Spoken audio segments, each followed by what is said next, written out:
Hi friends, आज हम discuss करेंगे जेरिएट्रिक सिंड्रोम। यानी व्हाट इज जेरिएट्रिक सिंड्रोम, क्या होता है, इसकी डेफिनेशंस और इसे किस किस के कारण जेरिएट्रिक सिंड्रोम कोज होता है ना। एल्डरली एल्डरली एजिंग से टॉपिक से रिलेटेड है, एजिंग लेक्चर से रिलेटेड है एंड ओल्डर पीपल के अंदर होता है नहीं जेरिएट्रिक सिंड्रोम। फ्रेंड्स, इससे पहले आपने मेरे वीडियो को लाइक नहीं किया तो please like this video and share this video with your friends and subscribe करना मत भूलिए फ्रेंड्स, क्योंकि सब्सक्राइब करने से क्या होगा, जब भी मैं नया वीडियो अपलोड करूंगा तो इससे आपको सबसे पहले नोटिफिकेशन मिल जाएगा।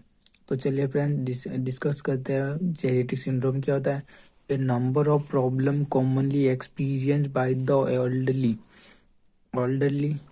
Are becoming recognized as a genetic syndrome. Example जैसे delirium, urinary incontinence and pressure soil.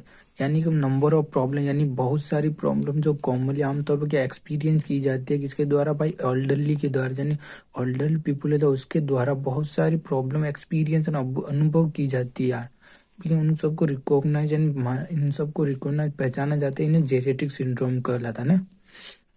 एक इंडिविजुअल के अंदर बहुत सारी प्रॉब्लम को पहचानने के साथ में उसे जेनेटिक सिंड्रोम के अंदर आती है। या एग्जाम के लिए जैसे डेलीरियम, डेलीरियम क्या होता है, डेलीरियम के अंदर जो मेंटल एबिलिटी होती है वो पर्सन की चेंज हो जाती है, जैसे कि उसकी थिंकिंग। यानी इसके अंदर क्या होता है, जो आसपास में अवेयरनेस उसके बारे में वो जागरूक नहीं रहता, नहीं आसपास क्या हो रहा है, कौन सा टाइम हुआ, कौन सा प्लेस हुआ। डेलीरियम डिजीज के अंदर उसे कुछ भी पता नहीं चलता। यूरिनरी इनकंटिनेंस यानी जो ब्लेडर होता है, ब्लेडर पर कंट्रोल लॉस हो जाता है यूरिनरी इनकंटिनेंस में।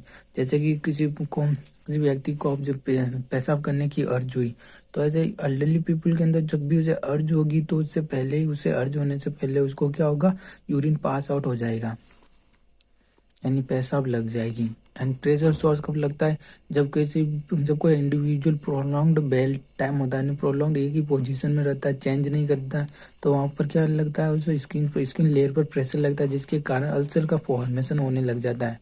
ये प्रेशर सोर्स बोलते हैं। अब चलिए इसका डिफरेंट पहला पॉइंट कौन सा आता है, इम्पेरेट इमोबिलिटी। इम्पेरेट इमोबिलिटी का मतलब होता है डिक्रीज मोबिलिटी, यानी वो चलने में सक्षम नहीं होगा, डिक्रीज हो जाएगी उसकी मोबिलिटी। किसके कारण होता है, कोजेज क्या है, स्ट्रोक। कॉमन कोजेज कौन से, ऐसे तो बहुत सारा कोज होता है, कॉमन कोज कौन सा होता है, एल्डरली पीपल के अंदर स्ट्रोक के कारण होता है। स्ट्रोक यानी जो ब्रेन के अंदर ब्लड सप्लाई होती है वो प्रॉपर नहीं हो पाती, जिसके कारण स्ट्रोक का फॉर्मेशन होने लग जाता है ना। ब्रेन के अंदर ब्लड की सप्लाई प्रॉपर नहीं होने पाती, जिसके कारण स्ट्रोक आता है। स्ट्रोक ना, स्ट्रोक का मतलब होता है जब ब्रेन के टिश्यू है उनका डिस्ट्रक्शन होने लग जाता है। पार्किंसन डिजीज का मतलब होता है इनवॉल्यूंटरी मूवमेंट ऑफ बॉडी के अंदर इनवॉल्यूंटरी मूवमेंट होता है। किसके कारण होता है, डोपामिन का बॉडी के अंदर क्या होता है, डिक्रीज हो जाता है डोपामिन का रिलीज, डोपामिन का लेवल बॉडी के अंदर डिक्रीज हो जाता है ना। और ऑस्टियोआर्थराइटिस, ऑर्थोआर्थराइटिस का मतलब होता है जो हमारा बॉडी जो जॉइंट है उनका अंदर इन्फ्लामेशन हो जाना, जिसे ऑस्टियोआर्थराइटिस बोलते हैं।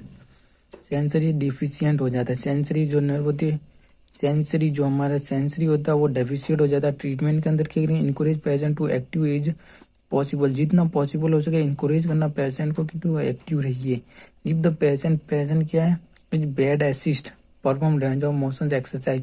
अगर पेशेंट क्या बेड असिस्ट एंड बेड पर सहायक एंड प्रोलॉन्ग टाइम से बेड पर ही है तो उसे क्या परफॉर्म करना, range of motion exercise perform करेंगे उसके अंदर। यानी रेंज ऑफ मोशन एक्सरसाइज के अंदर क्या होता है, जो उसके यानी जॉइंट होते हैं उनको मूवमेंट करवाया जाता है, यानी जॉइंट के अंदर मूवमेंट करवाया जाता है। अब डीजीनेस, दूसरा पॉइंट है डीजीनेस। डीजीनेस का मतलब है चक्कर आना। एक है इसके मैनी कोज होते हैं, एल्डरली पीपल में बहुत सारे कोज के कारण हो सकती है।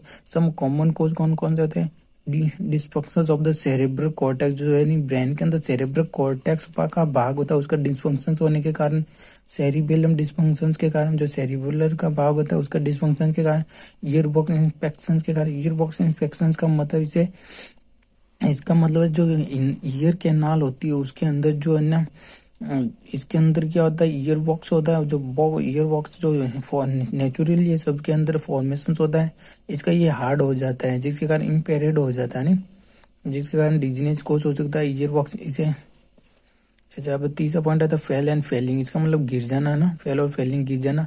Fail of elderly is cause, falls of elderly का गिर जाना, injuries and death of elderly.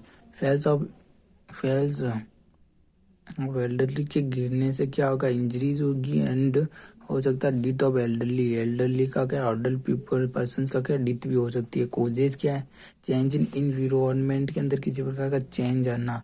Poor lightning, अगर रूम के अंदर पुअर लाइटनिंग है तो वो गिरने का चांस है बढ़ जाएंगे। फिजिकली इलनेस, किसी प्रकार की फिजिकली इलनेस है, जैसे वो डिसेबलेट है, फिजिकली इलनेस है, पोलियो हो चुका है, तो उसके गिरने का चांस अत्यधिक होंगे ना। न्यूरोलॉजिकली चेंजेज है, न्यूरोलॉजिकली चेंजेज है उसके अंदर, तो भी गिरने की प्रॉब्लम संभावना अत्यधिक होगी। इम्पेयरमेंट मोबिलिटी, उसकी मोबिलिटी चलने की क्षमता क्या, इम्पेयरमेंट है मोबिलिटी, तो भी किसी तरह फूड प्रॉब्लम है, किसी प्रकार की फूड प्रॉब्लम है उसके अंदर।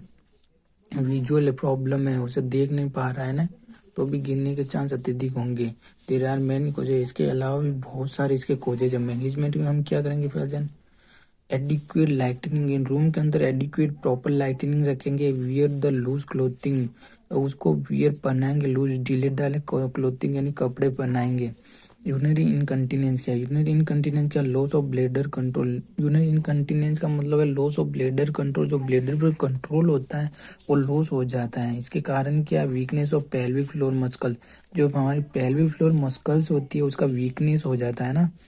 अब यूरिनरी ट्रैक इन्फेक्शन के कारण भी हो जाता है। प्रेगनेंसी, ये फीमेल के अंदर प्रेगनेंसी के कारण भी होता है। ये प्रेगनेंसी के अंदर प्रेगनेंसी यानी प्रेगनेंसी में क्या था, पेल्विक फ्लोर मस्कल होता है वो वीकनेस हो जाए। इनलार्ज प्रोस्टेट, मेल के अंदर क्या होता है, इन प्रोस्टेट ग्लैंड होती है वो इनलार्जेड होता है, उसकी साइज बढ़ जाती है प्रोस्टेट ग्लैंड की। यानी यूरिनरी इनकंटिनेंस क्या होता है ये समझ गए होंगे आप। जो हमारी यानी जैसे भी हमें अर्ज होते हैं, यानी जब हमारे यूरिन पास आउट करने का अर्ज होता है तो हम इसे कंट्रोल कर सकते हैं। यंग पीपल क्या कंट्रोल कर कर रख सकता है, परंतु ऑल्डरली पीपल उसे कंट्रोल नहीं कर पाता। जैसे ही उनको अर्ज होता है तो उनका यूरिन पास आउट हो जाता है। मैनेजमेंट क्या करेंगे इनके अंदर, encourage patient to perform pelvic floor exercise, patient को इनकोरेज प्रोत्साहित करेंगे टू परफॉर्म कीजिए पेल्विक फ्लोर में मस्कल्स की एक्सरसाइज परफॉर्म कीजिए। अवॉइडिंग करेंगे अल्कोहल, अगर पेशेंट अल्कोहल ले रहा है तो उसको बोलेंगे कि अवॉइडिंग करिए, यानी ये क्यूट कर लीजिए, उसे छोड़ दीजिए अल्कोहल पीना। गीगल एक्सरसाइज परफॉर्म, यानी गीगल एक्सरसाइज परफॉर्म करेंगे, जैसा कि आपको स्क्रीन पर दिखाई दे रहा है। इस प्रकार की एक्सरसाइज की जाती है। इसके अंदर क्या होता है, पेल्विक फ्लोर मस्कल्स होती है उसका क्या मजबूती होगी, पेल्विक फ्लोर मस्कल्स वो मजबूत हो जाएंगे ना। मेडिकेशन के अंदर क्या करें, एंटीकोलिनर्जिक ड्रग्स देंगे। और क्या, इंक्रीज ससेप्टिबिलिटी टू इन्फेक्शन, अगर वो इंक्रीज है इंडिविजुअल, जो एल्डरली इंडिविजुअल के अंदर क्या होता है, ससेप्टिबिलिटी इंक्रीज होती है किसके बता, इन्फेक्शन के बताइए। ड्यू टू क्यों होती है, लो इम्यूनिटी होती है एंड क्रॉनिक इलनेस, लंबे समय पर उनके अंदर किसी न किसी प्रकार की प्रोलॉन्ग क्या होती है, इलनेस होती रहती है। और उनका लो इम्यून सिस्टम क्या होता है, ये एल्डरली पर्सन के अंदर इम्यून सिस्टम लो हो जाता है। Common infection in older people के अंदर कौन कौन सा, pneumonia, urinary tract infection, TB, gastrointestinal infection और स्किन इन्फेक्शन, ये कॉमनली एडल्ट पीपल के अंदर कोज होते रहते हैं ना। Altered pain in and fibrin response, altered pain and fibrin response, अगर जैसे कि the response of pain in older people में be less because of reduce acuity of touch, यानी जो एल्डर पीपल होते हैं उनके अंदर क्या होता है, एल्डर पीपल में बी लेस बिकॉज पेन के रेस्पॉन्स जो बिकॉज वो क्या होता है, लेस हो जाते हैं, कम हो जाते हैं, बिकॉज क्योंकि रेड्यूस हो जाती है एक्यूटी ऑफ टच। एक्यूटी की मतलब तकसीनता, जो एक्यूट यानी एक्यूटनेस, जो तेजी से हमारे टच को भी हमने टच करते हैं तो हमें तेजी से पता चल जाता है, हमें सेंसर यानी महसूस हो जाता है हमें। पर ऑल्डरली पीपल के अंदर अगर हम किसी प्रकार का पिन चुभे तो उनको बहुत देर तक तो पता ही नहीं चलेगा, क्योंकि उनका जो सेंसेशन होता है ना वो लूज हो जाता है। परंतु यंग पीपल को जैसे भी पिन चुभाएंगे तो उसे तेजी से पता चल जाएगा और अपना हाथ दूर कर लेगा। ऑल्डरली पीपल के अंदर ये सब कुछ सेंस पेन अल्टरेट हो जाएगा, पेन सेंसेशन है ना। Alternate emotion impact and alternate systematic response, अब इनके अंदर ये क्या होता है, अल्टरेट इमोशन इम्पैक्ट भी अल्टरेट हो जाता है और सिस्टमेटिक रेस्पॉन्स भी अल्टरेट एंड परिवर्तित हो जाते हैं।